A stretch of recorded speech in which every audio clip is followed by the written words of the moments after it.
विषय आहे गांधीजींची शिक्षण पद्धती आणि नई तालीम. त्यांनी विचारमंचावर आपले स्थान ग्रहण करावे अशी मी त्यांना विनंती करते.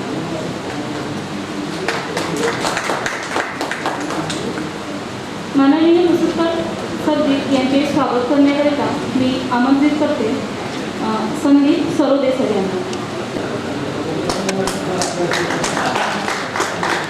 बरंचसं इथे चर्चा झालेली आहे जी तुमच्याकडनं व्यवहाराच्या दृष्टीने खूप महत्त्वाची आहे. मी नई तालीमच्या अंगाने बोलणार आहे तर थोडंसं वैचारिक असेल, त्याच्यामध्ये किती पसनी पडेल हा समोर माझ्यासमोरचा मोठा प्रश्न आहे. पण तरी मला फक्त वेळ सांगावा, किती वेळ बोलायचा मी तेवढाच वेळ बोलणार आहे.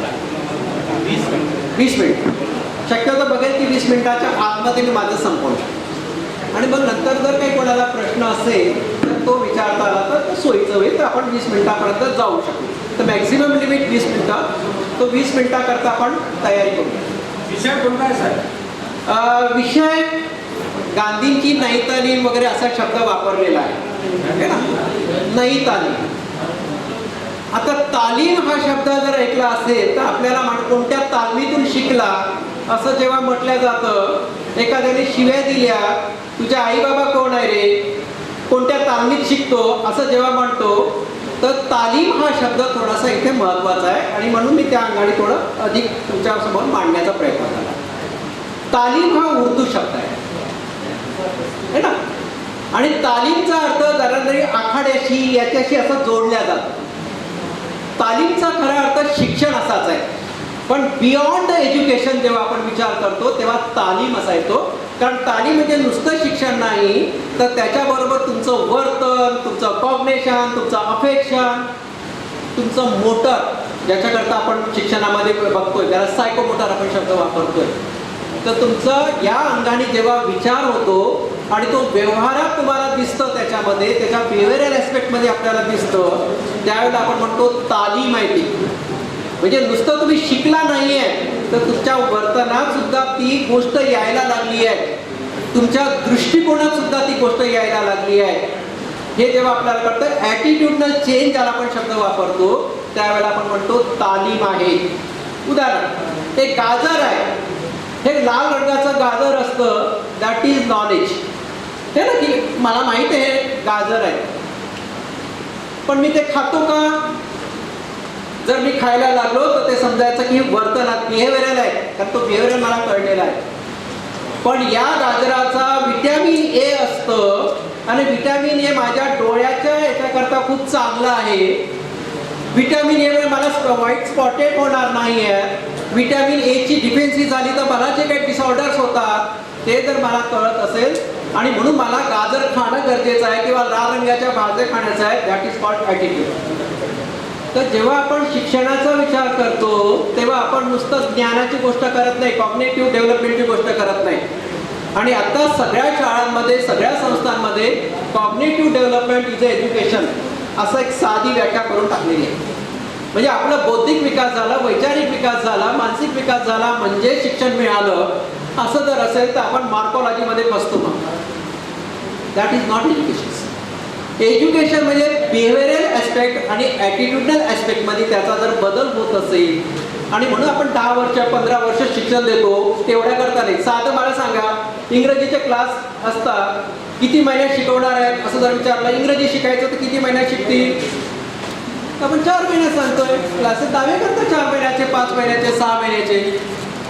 10 वर्ष शिकतोय ना तो, 15 वर्षापर्यंत शिकतोय ना. का नाही गेलं त्याला इंग्रजी? का नाही गेलं त्याला मराठी? का नाही गेलं त्याला हिंदी? नाही येत आपल्याला.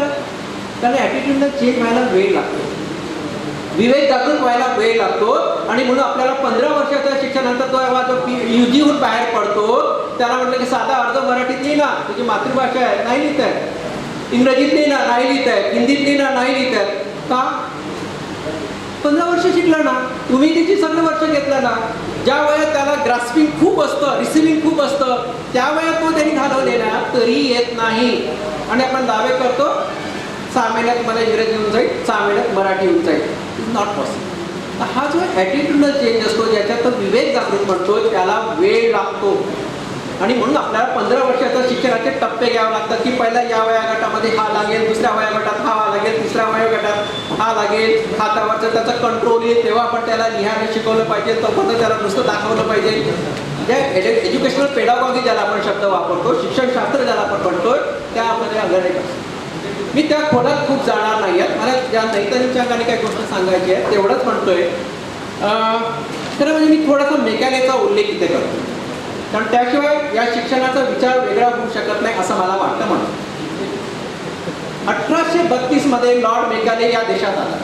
एक कमिशन होतं, लॉ कमिशनच्या आला आणि त्यांनी काही गोष्टी मांडल्या. 3-4 वर्ष त्यांनी अभ्यास केला, आडवा उडवा देश फिरला आणि त्यांनी 3 गोष्टी 1835 मध्ये या देशाकरता मांडल्या. पहिली गोष्ट त्यांनी मांडली होती जी आजही आपण तीच वापरतो, ते सिव्हिल सर्व्हिसेस. ही मेकॅलेची देण आहे आणि आजही आपल्याकडे 30 सिव्हिल सर्व्हिसेस कंटिन्यू आहेत. कलेक्टर पासून जे यंत्रणा आहे ना, ती सगळी सिव्हिल सर्व्हिसेस मेकॅलेने मांडले. ते मात्र 1860 नंतर लागू झालेली आहेत, 1857च्या उठावानंतर. ही 22-23 वर्ष त्याबद्दल कुठलाच विचार नाही, पण 1835 मध्ये त्यांनी मांडली 2 फरवरीला. दुसरं त्यांनी जे मांडलेलं होतं ते इंडियन पेनल कोड, जे आजही आपण तेच वापरतोय. ठीक आहे, याच्यामध्ये सगळं इंडियन पेनल कोड तेव्हाचं मांडलेलं आहे आणि 1860चे सगळे कायदे तुम्हाला दिसतात. नंतर आपला जे संस्था रजिस्ट्रेशनचा जो कायदा आहे 1860चा आणि 1950चा, आपल्याला 1860चे कायदे खूप सारे दिसतील. 18व्या शतकामध्ये 19व्याच्या उत्तरात जे आलेले कायदे आहेत ते पण आपल्याला तसंच दिसतात. अजूनही आपण करोनाचा कायदा 1897चा वापरतो. 2A म्हटलं की लगेच तुमचं सगळं दादरून जातं की आता लॉकडाऊन होईल का, काय होईल का, हे सगळं. हे जे कायदे आहे याच्याबद्दलची मांडणी लॉर्ड मेकॅलेने केली, म्हणून मला तर जास्त महत्त्वाचा वाटतो. आणि तिसरी ज्यांनी गोष्ट केली एज्युकेशन सिस्टीम्स, की इंग्रज इथे येऊन राज्य करणार नाही आहे, तर इथलीच माणसं आपल्याला अशी तयार करावी लागतील की जे माणसं इथली असेल पण इंग्रजाची नीती इथे वापरेल. आणि हे लॉर्ड मेकॅलेने मांडलं एज्युकेशन सिस्टीम. एक तिसरी गोष्ट त्यांनी दिल्या. 3 गोष्टी दिल्या ज्या आजही आपण तशाच वापरतो, कारण याला त्यावेळेचा राजाश्रय होता आणि म्हणून या 3 गोष्टी चांगल्या चालल्या. आजही राजाश्रय म्हणून चालतं. ज्या दिवशी राजाश्रय संपेल ना, जे D.Ed B.Edचं झालेलं दिसतं ते संपतं आपल्याला. ज्या दिवशी रिक्रुटमेंट बंद होतात त्या दिवशी आपल्याला कळतं की राजाश्रय संपला, त्यावेळेला आपले इंजिनिअरिंग कॉलेज पण बंद होताना दिसतं. तर हे त्या ज्या 3 गोष्टी होत्या त्यावेळेचा सगळ्यात महत्त्वाचा भाग होता की राज्यसत्ता चालवण्याकरता शिक्षण हा त्याचा आधार होता.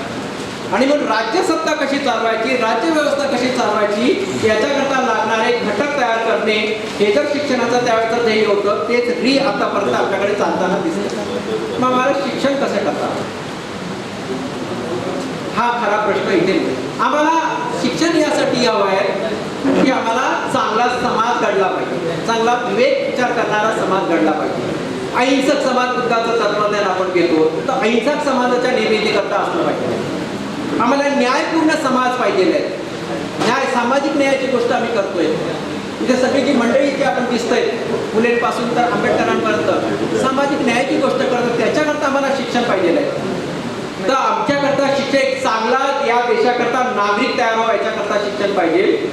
आम्ही राज्यव्यवस्था चालवण्याकरता शिक्षणाची गोष्ट करतच नाही, आम्ही समाज व्यवस्था निर्माण करण्याकरताचं शिक्षण करतो.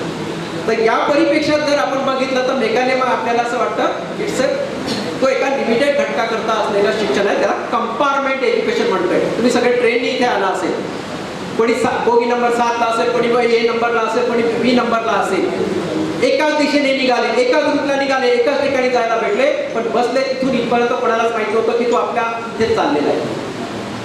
हे एज्युकेशन त्या तऱ्हेचं आहे. एकाच बोगीमध्ये प्रवास करणारे पण आपल्याला माहीत नाही, इव्हन आपल्या आजूबाजूला 56ला बसला आणि 57ला बसला तरी आपल्याला कळत नाही की आता एकाच ठिकाणी झाला जोपर्यंत चर्चा होती. तर हे एज्युकेशन सिस्टीम ही कंपार्टमेंट एज्युकेशन म्हणतात. तुकड्या तुकड्यात द्यायचं, म्हणून स्पेशलायझेशन, म्हणून एक्सपर्ट, म्हणून हे एवढं करायचं.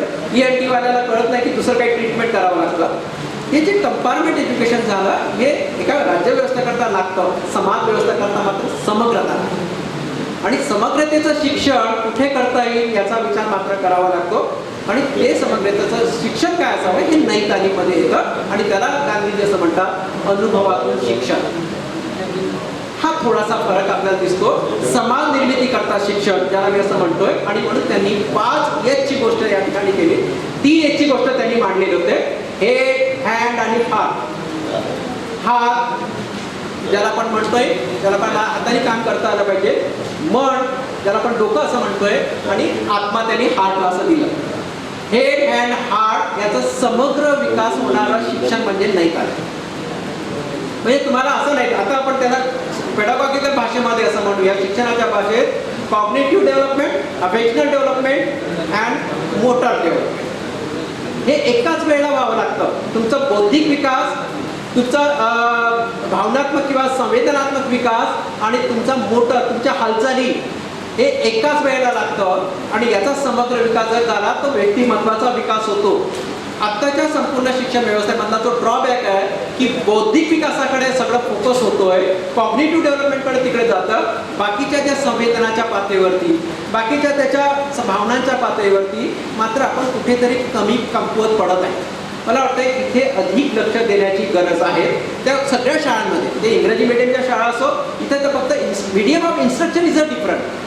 शाळेचं शिक्षणाचं ध्येय नाही बदललेलं आहे, फक्त मीडियम ऑफ इन्स्ट्रक्शन बदललेलं आहे. कुठे मराठी आहे, कुठे इंग्रजी आहे, कुठे हिंदी आहे, कुठे उर्दू आहे, एवढा त्याच्यातला फरक मला त्याच्यातला जाणतो. पण मुळात शिक्षण काय असेल तर कॉग्निटिव्ह डेव्हलपमेंट बरोबर अफेक्शनल डेव्हलपमेंट होत आहे का, मुलाच्या संवेदना जागृत होत आहे का, हे आम्हाला बघावंच लागेल. नाहीतर इथे कोणीतरी पडतंय, कोणाचं घर जळतं तर आम्ही म्हणतो आपल्याला काय करणार आहेस का, क्या देणं देणं आहे, असं जर वागत असेल तर नाही झालं समाजामध्ये. आणि म्हणून अफेक्शनल डेव्हलपमेंट हा त्याच्यातला महत्त्वाचा भाग आहे. आणि म्हणून मला हेड, हँड आणि हार्ट या 3 गोष्टी आपल्या शिक्षणात असल्या पाहिजे असं मला सातत्याने वाटतं, जे गांधीजींच्या संपूर्ण शिक्षणामध्ये दिसतं. मी त्याच्यात गेल्या काही वर्ष जिल्हा परिषदेच्या शाळांसोबत वेगवेगळ्या ठिकाणी लहान मुलं असेल, ताराबाई मोडकांच्या ती संस्था होती अंतय वगैरे, त्याच्यात काम करत असताना प्रोफेसर यशपालांसोबत 1-1.5 वर्ष काम करत, त्यांनी लर्निंग विदाउट बर्डनचा रिपोर्ट लिहिला.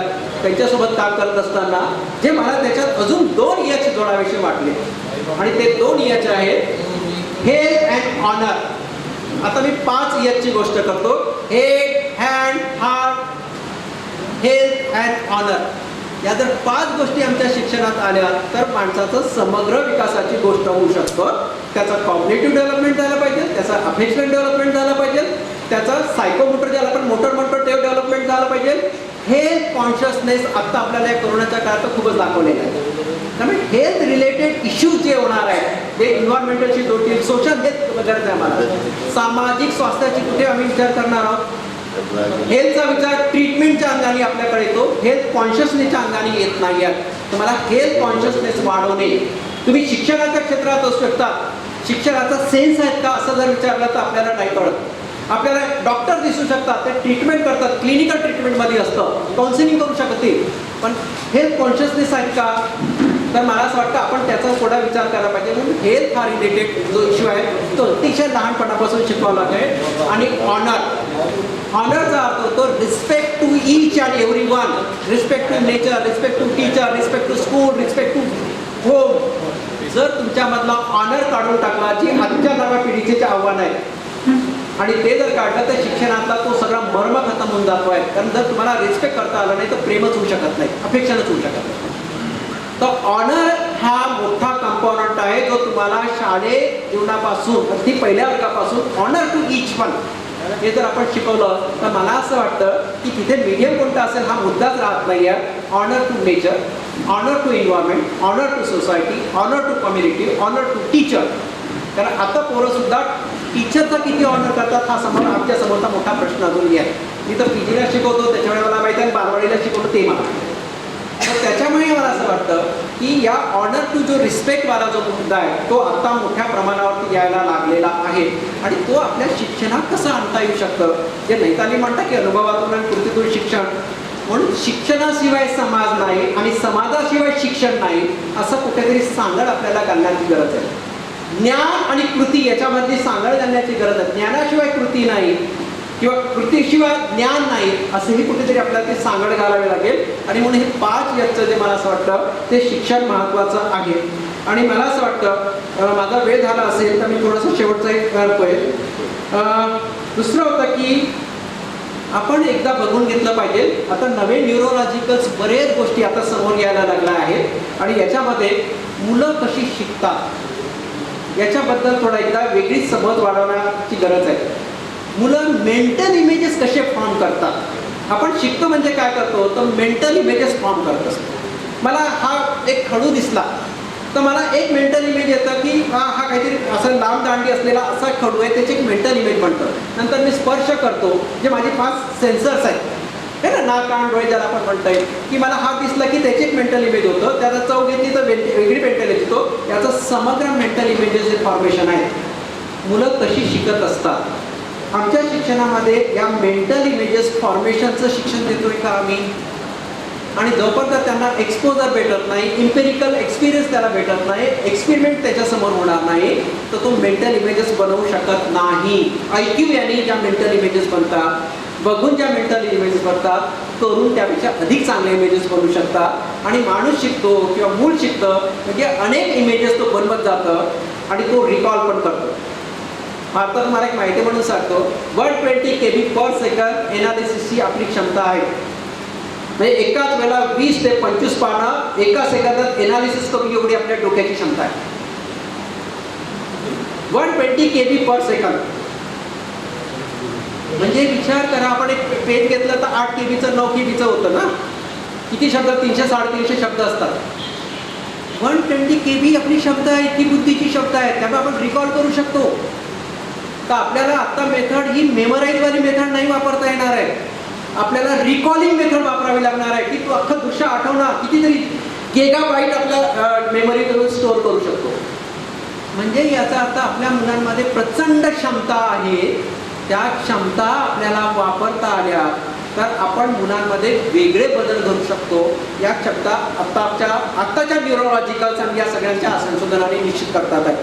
आणि म्हणून आपल्याला इम्पेरिकल्स ज्याला आपण म्हणता येईल, एक्सपोजर म्हणता येईल, या जर मुलांना दिलं. याचं एक फक्त उदाहरण सांगून मी संपवतो.